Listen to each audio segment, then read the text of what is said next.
আসসালামু আলাইকুম ফ্রেন্ড। আজকের বিকেলে ভাবছি কি খাওয়া যায়, তখনই হঠাৎ করে মনে পড়লো যে বাড়িতে কিছু কামড়া রয়েছে।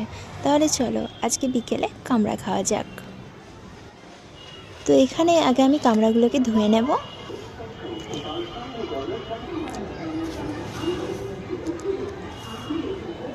ধোয়া হয়ে গেলে এখানে আমি কেটে নেব।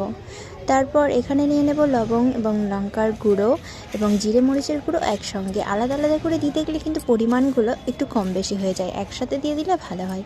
তাহলে এইগুলোকে নিয়ে আমি কামড়ার ওপরে ছড়িয়ে দেব। পরিমাণ মতো কামড়ার ওপর ছড়িয়ে দেব। ছড়ানো হয়ে গেলে কামড়াটাকে ভালোভাবে মেখে নেব।